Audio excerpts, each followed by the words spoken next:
नमस्कार, बहुत स्वागत है आपका। आप देख रहे हैं बंसल न्यूज। मैं हूं आपके साथ सुमित शर्मा। बुलेटिन में हम सबसे पहले बात करेंगे पंजाब के नए कैप्टन की। पंजाब में नए सीएम के नाम को लेकर कई घंटों के सस्पेंस और माथापच्ची के बाद चरणजीत सिंह चन्नी के नाम पर आखिरकार मोहर लग गई। चन्नी राज्य के अगले मुख्यमंत्री होंगे। पंजाब कांग्रेस प्रभारी हरीश रावत ने चन्नी के पंजाब कांग्रेस के विधायक दल का नेता चुने जाने का ऐलान किया था। चन्नी से पहले पंजाब सरकार में मंत्री सुखजिंदर सिंह रंधावा के नाम को तकरीबन फाइनल बताया जा रहा था, लेकिन आखिरी समय में उनके नाम की जगह चन्नी के नाम का ऐलान किया गया। खास बात यह है कि कांग्रेस आलाकमान ने पहली बार दलित नेता को राज्य की कमान सौंपी है। उन्हें कांग्रेस नेता नवजोत सिंह सिद्धू का करीबी माना जाता है। विधायक दल का नेता चुने जाने के बाद चन्नी, नवजोत सिंह सिद्धू और हरीश रावत राज्यपाल से मुलाकात करने के लिए राजभवन पहुंचे थे। तकरीबन आधे घंटे तक चली मुलाकात के बाद चन्नी ने जानकारी दी कि कल सुबह 11 बजे शपथ ग्रहण समारोह होगा, जिसमें वो सीएम पद की शपथ लेंगे। आपको बता दें, पंजाब में कई दिनों से चले आ रहे सियासी घमासान के बीच कैप्टन अमरिंदर सिंह के कल इस्तीफे के बाद अपने पद से इस्तीफा उन्होंने दे दिया था, जिसके बाद से पंजाब के नए सीएम को लेकर अटकलों का दौर चल रहा था। लेकिन सस्पेंस खत्म हुआ। चन्नी ही पंजाब के अगले कैप्टन।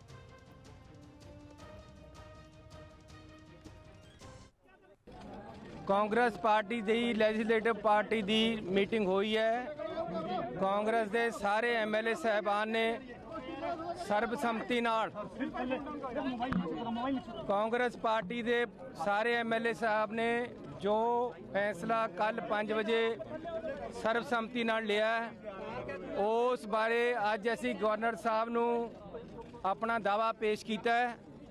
गवर्नर साहब ने कल नू 11 बजे सौं चक्कण का टाइम दिता है। कल नू 11 बजे ओथ टेकिंग सैरेमनी होएगी। उस तो ओथ लैण तो बाद असी साडे पार्टी के प्रधान, साडे लीडर साहबान तुहानू सारिਆਂ ਨੂੰ संबोधन करनगे।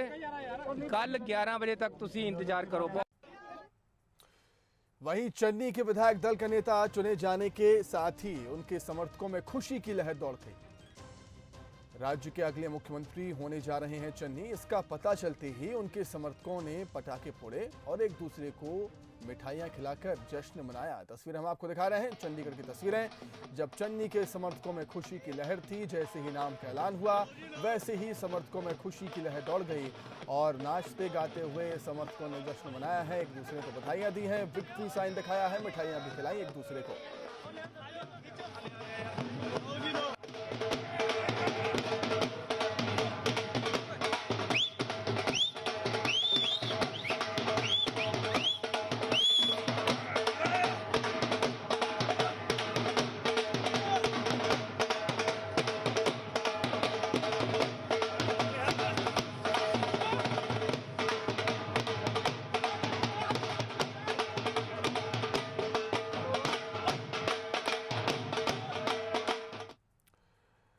आगे बढ़ते हैं, बात जबलपुर की करते हैं, जहां पर प्रदेश प्रभारी मुरलीधर राव ने बैठक ली। संभाग के प्रदेश पदाधिकारियों, जिला अध्यक्षों और विधायकों की बैठक उन्होंने ली है। सेवा और समर्पण अभियान में किए जाने वाले कार्यों की समीक्षा इस बैठक में की गई है। खबर जबलपुर से आपको हम बता रहे हैं, जहां पर मध्य प्रदेश प्रभारी मुरलीधर राव पहुंचे थे बैठक लेने के लिए। संभाग के प्रदेश पदाधिकारियों, जिला अध्यक्षों और विधायकों की बैठक उन्होंने ली। सेवा और समर्पण अभियान में किए जाने वाले कार्यों की इस बैठक में समीक्षा की गई।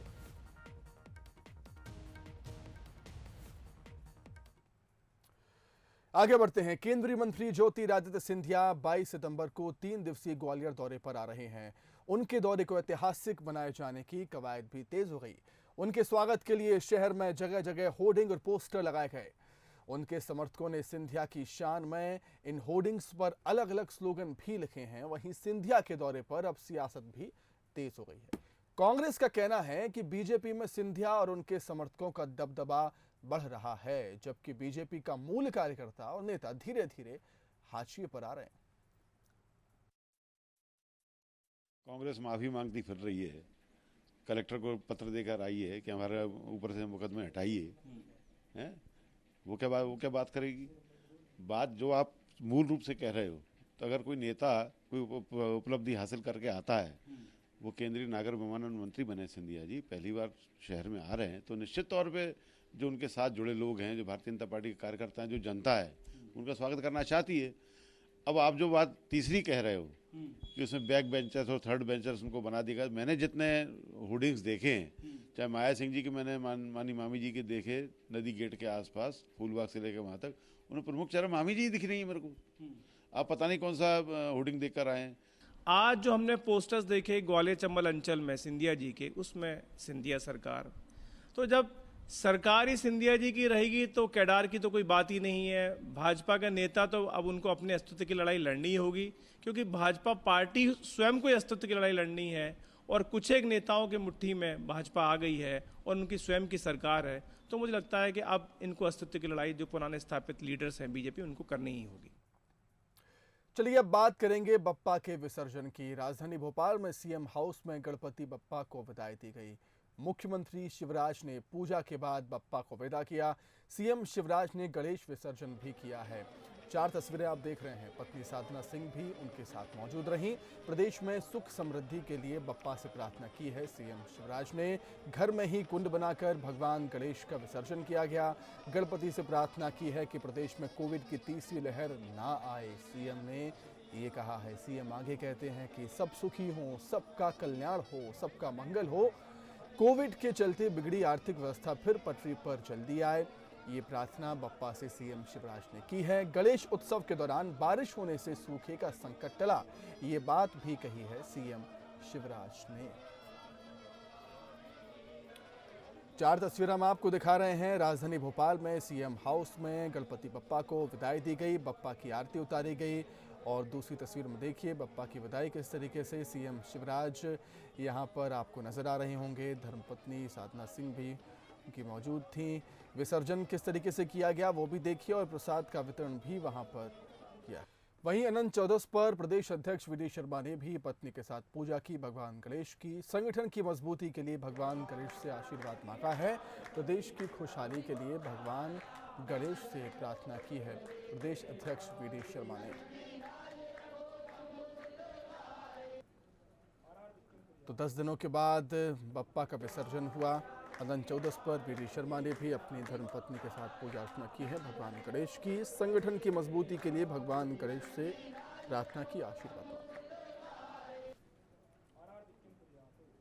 अनंत चतुर्दशी के पर्व की मध्य प्रदेश के सभी नागरिकों को, भारतीय जनता पार्टी के सभी कार्यकर्ताओं को मैं बहुत बहुत शुभकामनाएं देता हूं। और हमने भगवान की प्रार्थना स्थापना के बाद आज भगवान जा रहे हैं, तो हमने अपील की है कि गणपति बप्पा मोरिया, अगली वर्ष तू जल्दी आ। इसलिए आज भारतीय जनता पार्टी कार्यालय में भी आप देख रहे हो किस प्रकार का माहौल है। हमारे सभी कार्यकर्ता आज अनंत चतुर्दशी के पर्व पर एकत्रित हुए, पूजा की है, हवन किया है और भगवान से प्रार्थना करते मध्य प्रदेश हमारा सुख समृद्ध और वैभवशाली बने। हम सब कार्यकर्ता प्रदेश के लिए अच्छी भूमिका निभा सकें और भारतीय जनता पार्टी का संगठन लगातार प्रगति करे और अच्छे संगठन की स्थापना मध्य प्रदेश के अंदर और ताकत के साथ खड़ी हो। अब बात करेंगे उस खबर की जो सीधे तौर से आपसे जुड़ी हुई है। मध्य प्रदेश में बिगड़ सकती है बिजली सप्लाई की व्यवस्था, क्योंकि आउटसोर्सिंग कर्मचारियों ने हड़ताल पर जाने का ऐलान किया है। 27 सितंबर को काम बंद कर हड़ताल पर जाएंगे आउटसोर्सिंग बिजली के कर्मचारी। बिजली कंपनियों में संविलियन की वो मांग कर रहे हैं। बिजली कर्मचारियों का आरोप है कि 23 अगस्त को ऊर्जा मंत्री ने समस्या के निराकरण का आश्वासन दिया था। आश्वासन का समय बीत जाने के बाद भी उनकी समस्या का हल नहीं हुआ है और यही वजह है कि वो 27 सितंबर को फिर से काम बंद करके हड़ताल पर जाने वाले हैं। अधिक जानकारी के लिए हम बातचीत करेंगे संवाददाता आकर्ष शर्मा से। आकर्ष, आश्वासन दिया गया, आश्वासन का समय भी निकल गया है, लेकिन समस्या जस की तस है। मजबूरन फिर से आउटसोर्सिंग कर्मचारियों को हड़ताल पर जाना पड़ेगा। माफ कीजिएगा।